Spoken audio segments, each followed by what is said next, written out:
Welcome back to Studio F, where on Fast Times Willy B, we'll be reviewing Tarot. Gentlemen, let's broaden our minds. Russell?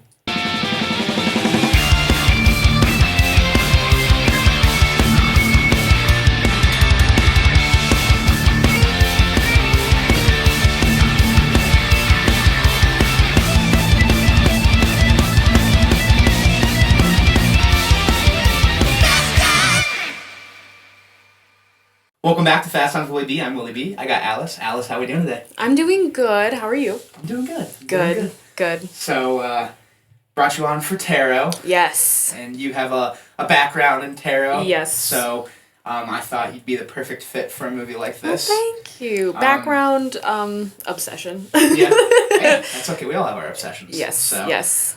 They mixed our obsessions for this They movie. did, and it was really nice.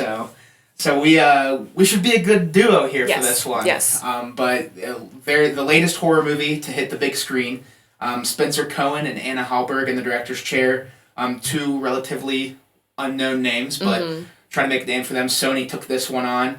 I know sometimes it's not the easiest to work with Sony when you're a director, but maybe we'll hear their stories But I soon. do appreciate that they had some unknown people in there. Yeah. Yeah, it was nice seeing some new faces instead of oh, well, they've got another one under their belt. Can't wait to look at their extended IMDb here in a few years. Yeah, the cast list definitely a lot of new names. Harriet Slater was our lead as Haley, and I had never seen her before. Neither had I.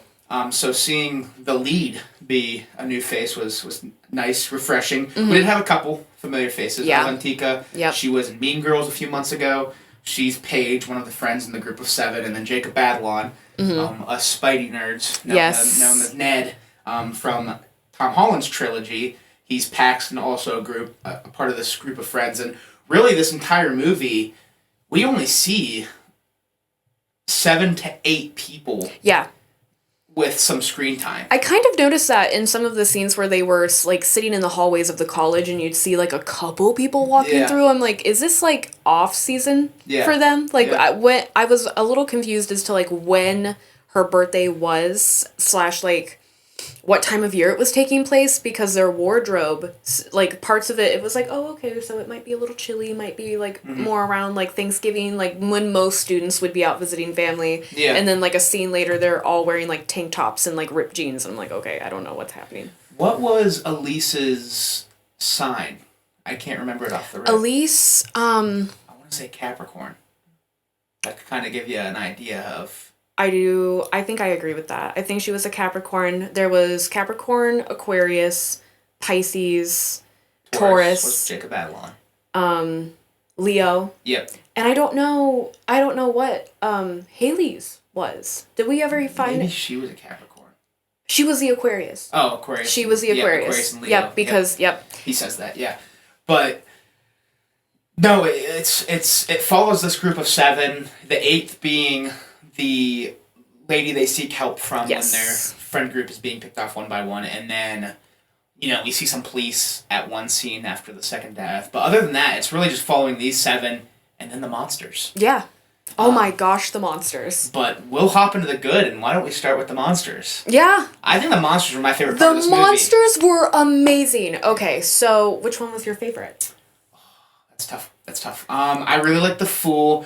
The Fool was so good! The Fool is my favorite tarot card to begin with. But the Fool was really done well. The way his face changed was... The movement. Yeah. When he's in the elevator and he's just kind of watching him, and then he goes, dink, dink. I jumped. Yeah. I was not expecting that. I love when, horror movie monsters do that, stop motion, crickety, super scary movement. I'm like, oh. Yeah. Oh. Sure. And that elevator scene was probably the scariest part of this movie. This movie, I wouldn't say was super scary, but it was tense. Yes. And that was one of the scarier scenes. Yeah. Something that was really cool that I loved about the movie is that in tarot, reading a tarot card, there is no words. The booklets you can use for guidance, but there are different symbols. In order to read a tarot card, you have to be in tune with symbolism. Yeah. Because that is how you read it. That is tarot. It is coincidences and it is symbolism. Yeah. The colors, the different creatures on the card, the the different people on the card, the swords, the cups, the pages, the pentacles, like they all represent something. And once you get fairly skilled at reading a tarot card and you see a spread, you could look at it, and what I like to do sometimes is like almost like unfocus my eyes and try to get like a solid color scheme, because even the colors in the cards have meaning, and they did that through this movie where there was like different things leading up to the different monsters that were all symbolism, like the buttons on the elevator all being Taurus, and the like clown on his shirt. Where did that come from? Holy shit, that was nuts. All the posters behind him were like all clowns and jesters. Dorm hall, like it said, "Is your roommate a fool? Don't be a fool." Like all of this stuff. It was really cool. No, I thought all the monsters looked really good, but I'd probably go the Fool or the Magician. I'd go the Fool for the look of him. The Magician was probably my favorite scene in the movie, just because I loved the song that accompanied that scene. That was probably my favorite death in the whole movie. It was I saw you playing on the record player. Yes, everybody in the crowd has that like almost like Insidious. That. Yes, I was just about to say it really felt like a scene from Insidious. Like you would definitely see those people out just in the crowd there. Yeah. Most creative death, I feel. And I really enjoy that they didn't have to make it super gory in order for you to know what is happening. By the time it's done, and when he like, you just see it from the camera angles that they were shot from were really creative too, and I like that. Yeah. When they're like the camera's above her head and you just see him wheel the box out, and then you are looking at the crowd like clapping at what they're seeing. It's like, oh my. And a lot of it through the keyhole too. I like the use of the keyhole. The keyhole is really cool. I liked the different shots in the subway. Yeah. I would have to say that is probably my favorite monster, the Hermit with the lantern. Yeah. The scene when he's just like standing there, and then like as the Hermit is approaching him with the lantern and it goes out, the darkness just kind of like runs after him. Yeah. So cool. Yeah. So cool. I loved that. That probably was the death that scared me the most, because I just was not expecting a live subway to be there.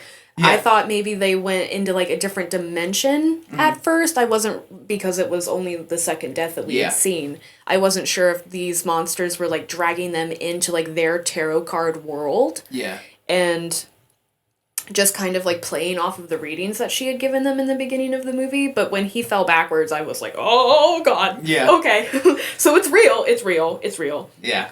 The readings at the beginning, they really hit the ground running with this movie. Yeah, they did. That was another thing for me, was the pacing. Yeah, it was really well paced. But we get the readings like within the first 15 minutes. I thought the readings were really well done, and I loved how the readings really predicted the death. Like how 100%. Kind of like a monkey's paw situation. Yeah. Like she wasn't trying to be negative about anything, but because all of their cards in each individual person, because each of their horoscope cards were pulled in reverse. Yeah.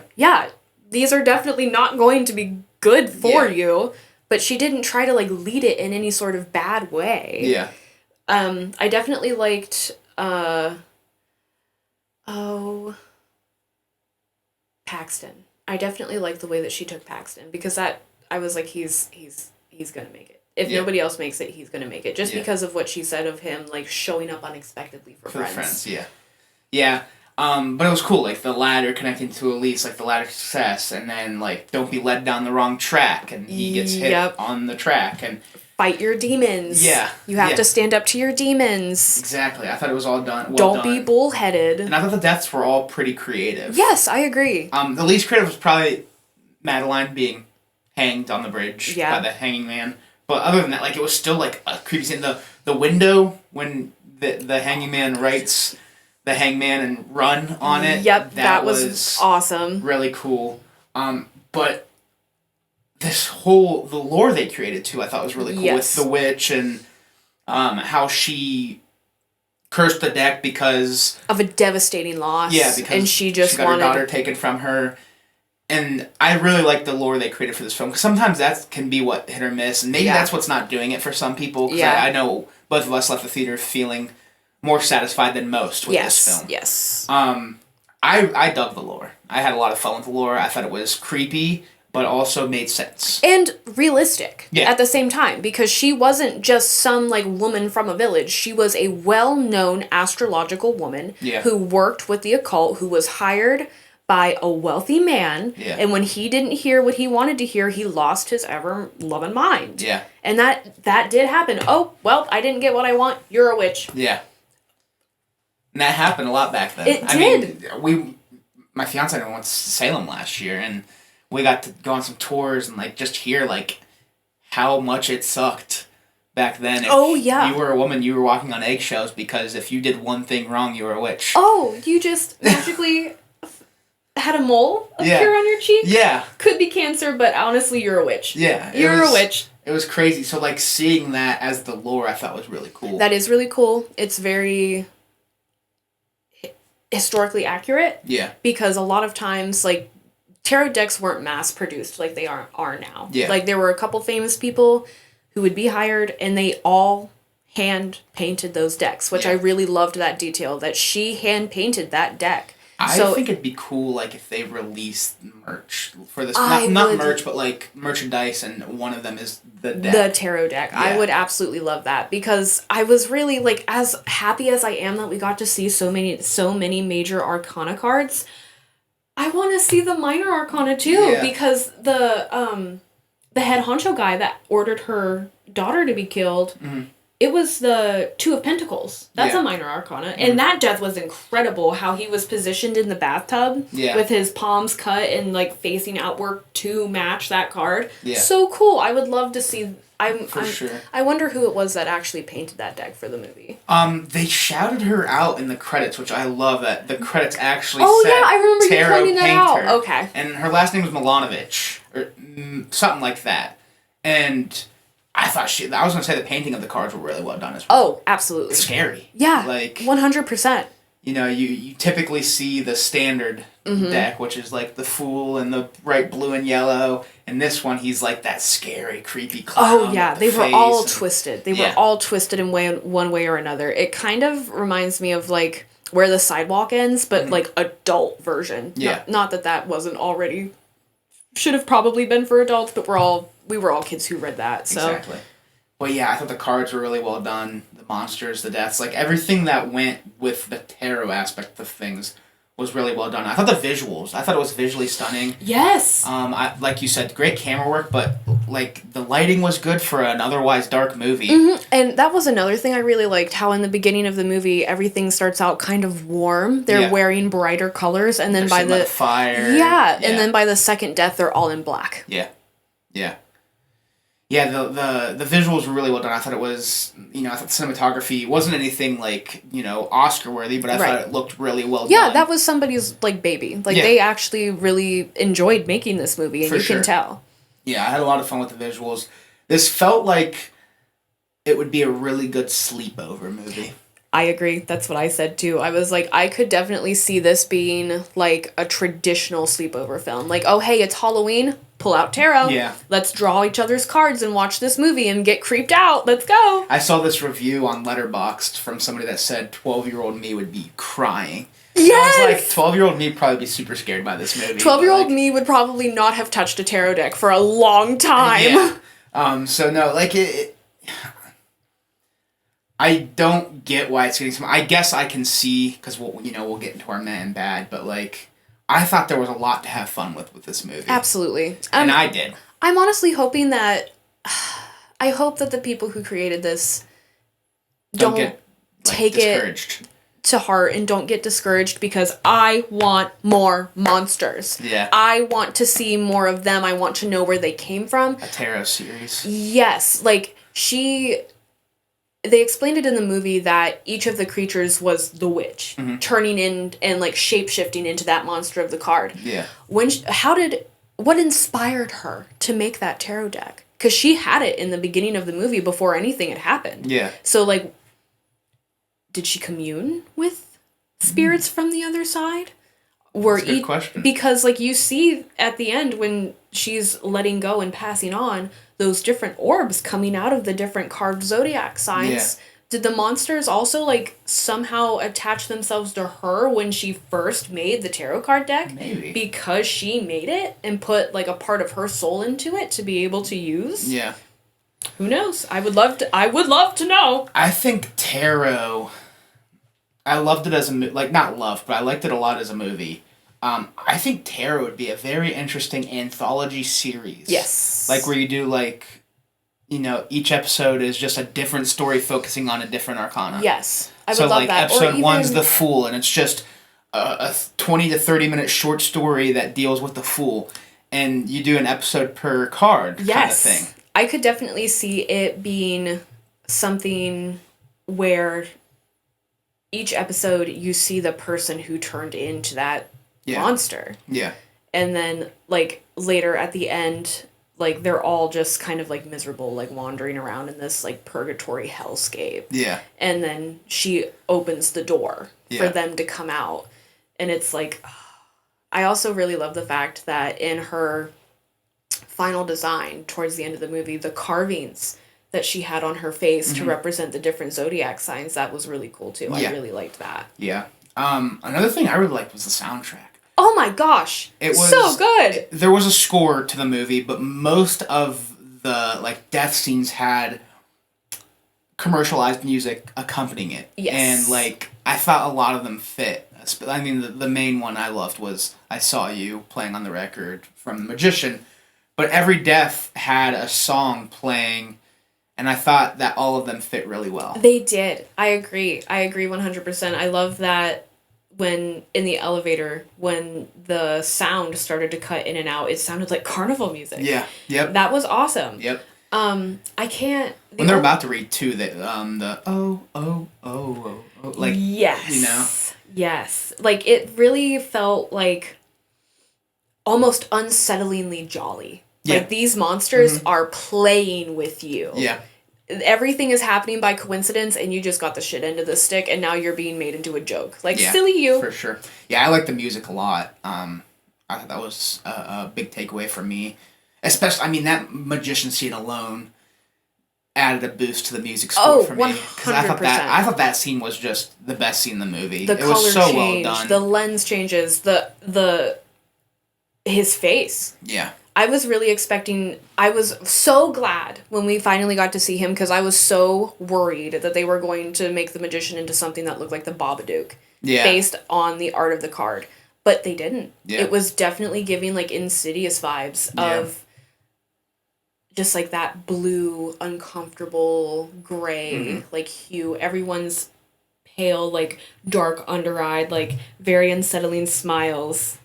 Just cracking. I got, like... not that they took complete inspiration from these characters, but I felt some inspiration in some of the characters where, like, the Fool, I almost felt a little bit of inspiration from the Black Phone mask. Oh, the way the facial would change. Yes. And then the High Priestess, I felt like, this is a weird, I don't know if they meant for it to be this way, but in the face, I got a lot, and in the Hermit, kind of, with that open mouth and, like, how big it was, I kind of felt like there was inspiration from Krampus. Yes. The High Priestess monster was probably my second favorite. Would have been my first if I hadn't, like, fallen in love with the Hermit and how he did his thing. Loved her. Yeah. Loved her. Also, fun little tidbit, when she's climbing up the ladder and she sees the candles laid out in front of her, they are laid out in a very specific symbol. And I think that was her zodiac sign that they were laid out in. And then her face...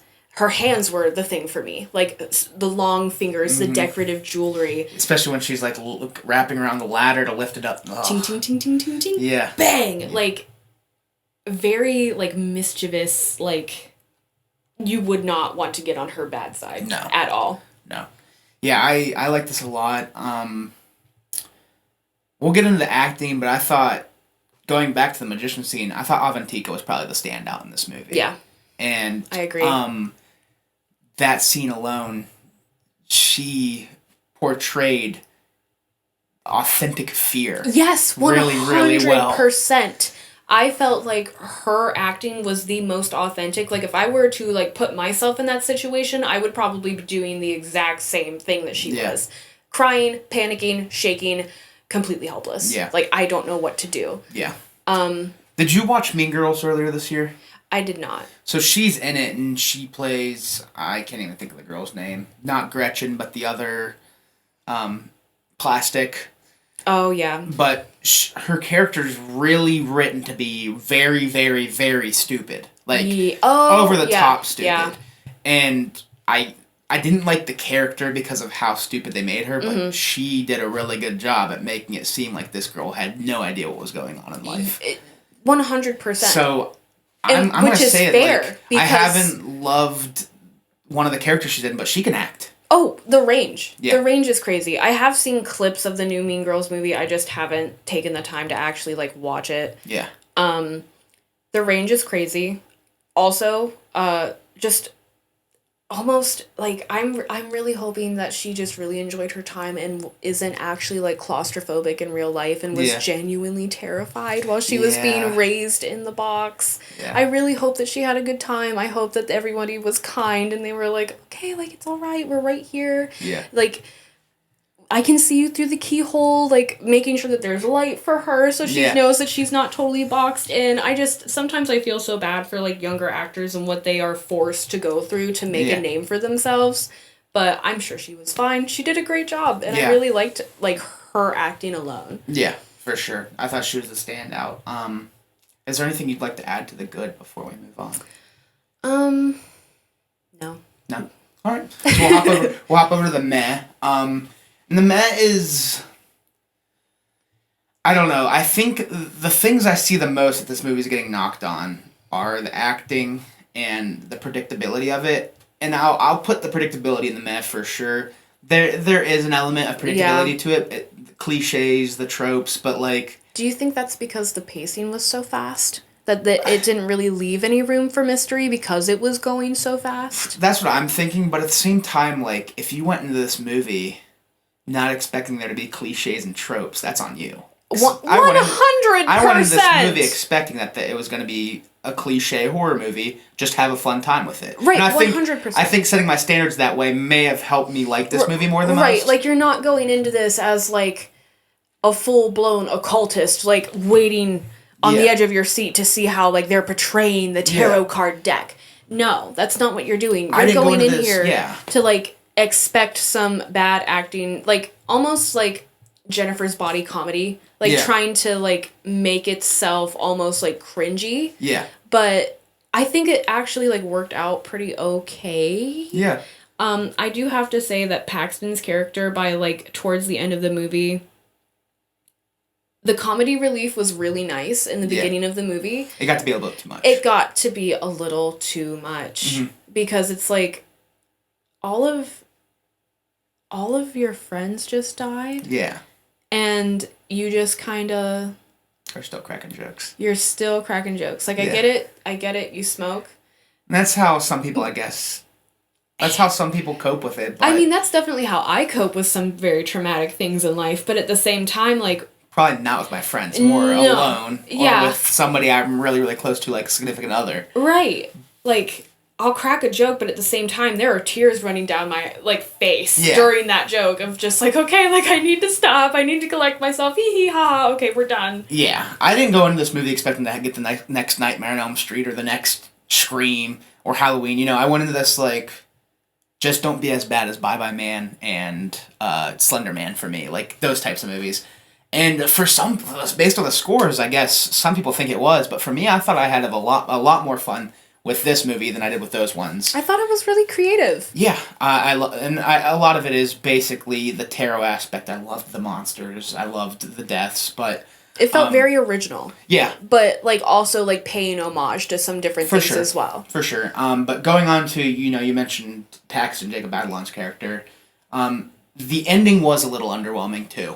Yes, I really wish that it would have been more than just his roommate opening up the elevator to him freaking out. Yeah. Like, I really wish that, like, it would have showed him, like, in there, like, trying to, like, hold off the jester, the fool, holding off the fool, and that's when, like, then it cuts to her, giving the witch her reading. Like, I wish that the timeline would have maybe worked out a little better, because it was just so underwhelming.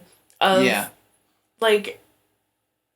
the Fool was such a cool monster. Yeah. See, I like the concept. What do you mean that you outwitted him? Yeah. I like the concept of how they got the witch, how they beat the witch. Yeah. And, like, give her her own reading type of thing. Death's coming after you now if you can't let go. But I agree. I wish that maybe it lined up or... Like, all of your cards are in reverse. You are in so much pain. This is a bad thing to say. Not because I always root for death, but, like, I think a lot of people might have liked this movie more if everybody died. I can agree with that. Because Joel, my boyfriend, was with us when we watched the movie, and as soon as it was over, he leaned over and he's like, that guy should have died. Yeah. That guy should have died. Oh, Grant especially, yeah. Yes! Yeah. Absolutely. Let him deal with his demons. Come on. Yeah. Just send him yeah, down. why not? But one thing I did appreciate about Grant was that he was like Joel in this situation. Yeah. I do tarot. He does not. He is the most like straightforward, like if I can't see it, I'm not reading into it. Yeah. I'm taking everything for what it is and I'm like, oh, well, the tea leaves say. Yeah. No, but I appreciate that because I feel like he was not a naysayer, but just like anybody else in this situation, like what are you talking about? Yeah. It's a game. Yeah. That's such a Leo thing to say. Yeah. You guys are yeah. like shoving it in our faces about how almost like annoying people can be with how popular astrology and the like unknown has gotten. Yeah. And also how dangerous. Yeah. Because if you don't know what you're doing, you're opening yourself up to so much that you cannot handle, exactly. that you are not prepared to handle. Yeah. Yeah, no, the ending was a little bit underwhelming. I think if they all died, it might have had a different outcome for a lot of people. But I still, at the end of the day, like, the ending didn't kill it for me. No. Because outside of Paxton's character, I like the way they beat her. I do like the connection and, like, Paxton was going to come through for his friends, so I get that. Yeah. But again, I agree with you. I wish there was something better with how he battled the Fool. I would have loved to have... And the comedy would have died a little bit there. I would have even... I would have loved to have seen him, like, instead of the Fool, like, trying to nom on his face, like, obviously we see that and then it cuts. I would have loved if we, like, cut back to the elevator and Paxton has to have, like, a game of wits with the Fool. Like, going back and forth, doing ad-lib comedy. And if Paxton loses, then the Fool gets to have him. Yeah. But if Paxton wins, then the Fool just kind of, like... Dang it. Because that's kind of what felt like happened. Like, it was just such... It just felt like the Fool was not given enough credit for how terrifying he actually was by how Paxton got to walk away completely unscathed. Meanwhile, everybody else is either dead or bloody, broken, and bruised. Yeah. Yeah, I'd also throw some of the dialogue in the mat. But that's, I feel like... a must in a cheesy horror movie. Like you have to have some cheesy dialogue. You have to crack the jokes. I'm not calling this a B movie because I had a good time with it, but like when you get a horror movie that's outside of the standard, like you always have some dialogue that's like, oh, I wouldn't say that in that situation, but okay. Okay. But like I don't think the dialogue was bad. I thought there was a lot of good dialogue as well. Mm-hmm. So that's why I put it in the mad because it wasn't perfect, but.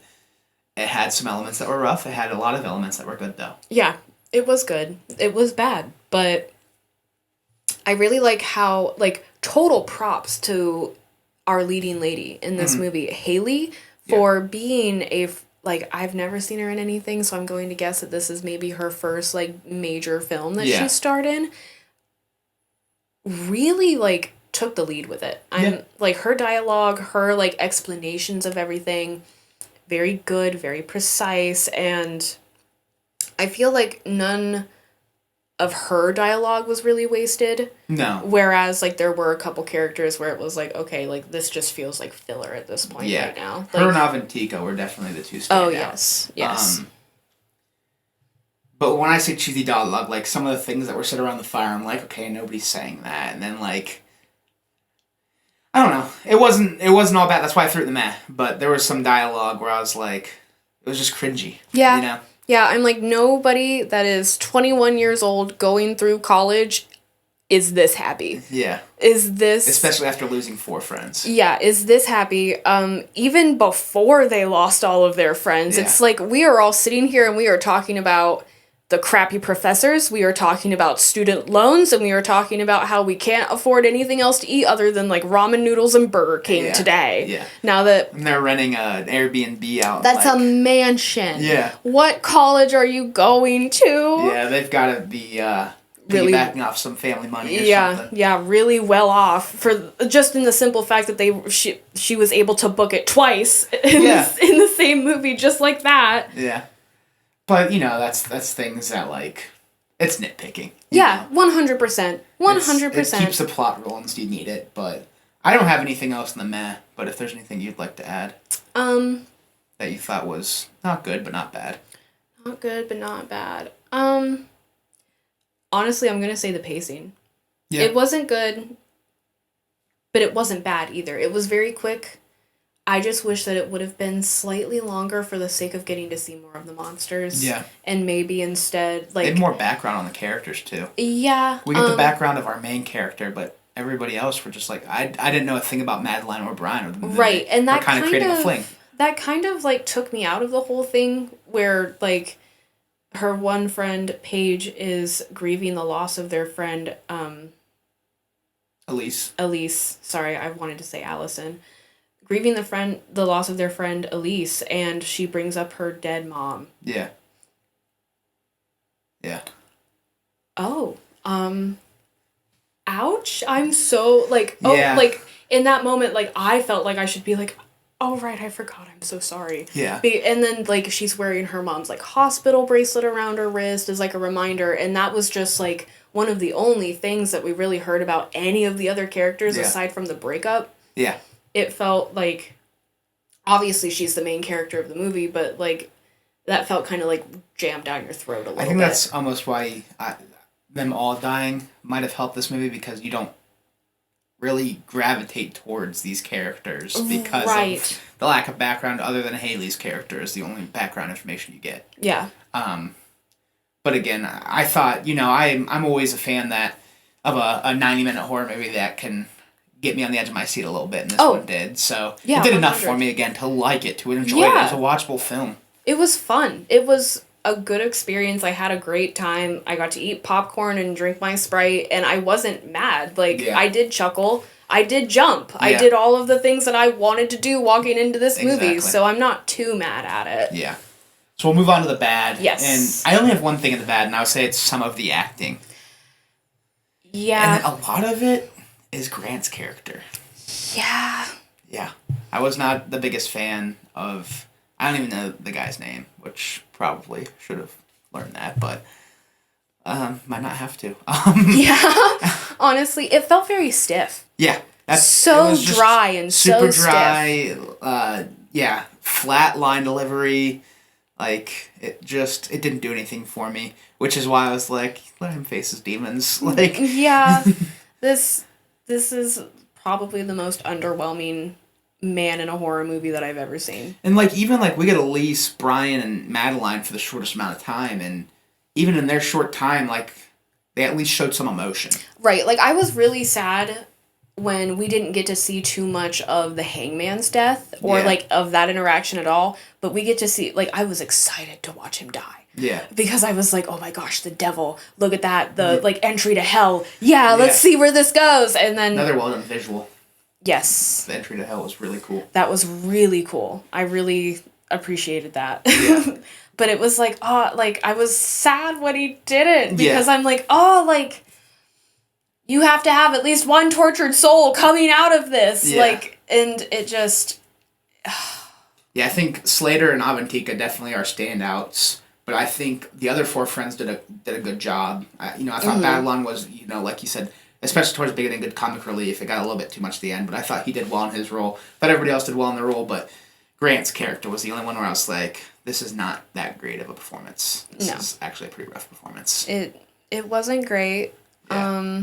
But, like, there's people, like, taking a hit at all of the acting, and I wouldn't say that was the case for me, at least from what I saw. And I feel like maybe for the people who are hating on the acting, it's because they're so used to seeing, like, Paxton's character in Spider-Man. Yeah. It's kind of like what happened with,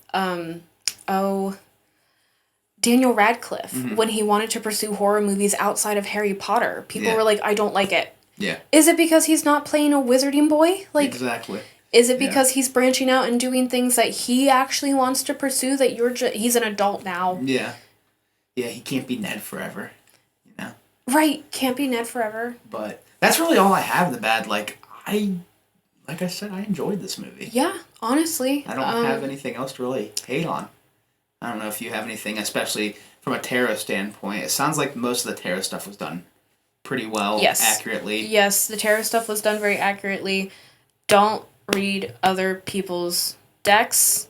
Yeah. Always get permission. If you don't know what you're doing, don't do it. Yeah. Don't fall to peer pressure. Yeah. Even if it's your best friend's birthday. Yeah.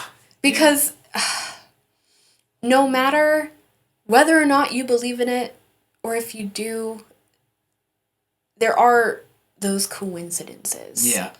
And you don't want them to be negative. And also, if crappy things start happening in your life, instead of blaming your zodiac sign or the fact that Mercury is in retrograde, maybe do some inward work and be like, maybe everything's negative because I'm looking for the negative things. Yeah. The only other bad thing I have to add is that I'm just really upset at how the Fool thing turned out. That really took me out of it a little bit, but I'm not angry with the movie overall. Yeah. I thought it was a fun watch. I had a good time. The monsters really solidified like that little like warming, loving feeling in my heart for this. Yeah. Because they did a great job with the monsters. Yeah. And with the witch and with the lore, and I feel like that could really set this up to be something better. For sure. Now that there's so much feedback coming back from it, and if these people take into consideration the feedback that's coming through, I hope they don't let it dictate their decisions, because I'd love to see more. But if we don't, I'm still satisfied. I'll probably watch it when it comes to Netflix, just as like a fun comfort movie. Yeah. Why not? Yeah. The sleepover movie. The sleepover movie. We'll move on to our final thoughts and ratings. So what do you want to leave off with this movie, and what are you going to give it out of 10? Watch it for yourself. Don't base your opinions on what you're seeing on the internet based off of those reviews. Watch it for yourself. Give it your own opinion. It was good. I liked it. I'm going to give it like a 3 out of 5. 3 out of 5? So you're going like 6 out of 10 range? Yeah, 6 out of 10. Okay. I'm in the same boat. I'm always in the same boat in the sense that give every movie a try, but I had a lot more fun with this too. I saw the scores and I was a little underwhelmed, but like I was like, I'm not expecting anything groundbreaking anyway. Like I wasn't before the scores came out. Right. So I went into it. I had a fun time. I thought the magician scene was a very well done scene. Scary, great acting, great song. Great music overall. I'm like in the 6.5, 7 range. I'm just going to land on a 7 because I had a good enough time with it. Yeah. Okay, yeah. I can definitely see that. That's definitely fair. But, yeah, definitely give it your own whirl. Yeah. It's worth it. Go with a group of friends. I think 100%. I think us having a group kind of helped too. Like, it's a fun, like we said, it's a sleepover movie. Watch it with your friends. Don't go into it alone. That might be a little underwhelming, but you need, I don't know, while we were in the theaters, I thought it was really funny how the people sitting behind us were like, I'm trying to figure out where the hell this person went to, or like, get out, stay in the car. Yeah. What are you doing? Yeah. Like, it was fun hearing other people's reactions that we didn't know, because we're all thinking the same thing. Mm-hmm. And I thought that was just, like, if the movie can do that, it's worth a watch. Oh, for sure. For sure. Yeah, I remember the one girl going, "Oh, it's a clown. I'm out." Yeah, I was like, yeah. I was like, "Woof." Or like, I'm sitting there and the fool is at the end of the hallway. He's looking at him, and then he goes clink, and I was like, "Oh, yeah, oh." Yeah, that was a good jump scare. That'll do it for Tarot. Alice, thank you for coming on. It was a pleasure having you. It was Thank you for going to watch the movie with us as well. Of course. Thank you all for watching. If you like what you're watching, check out some of these other videos. Hit the subscribe button or follow the social links down below. We appreciate you as always for watching, and we will talk to you all soon. Peace. Bye.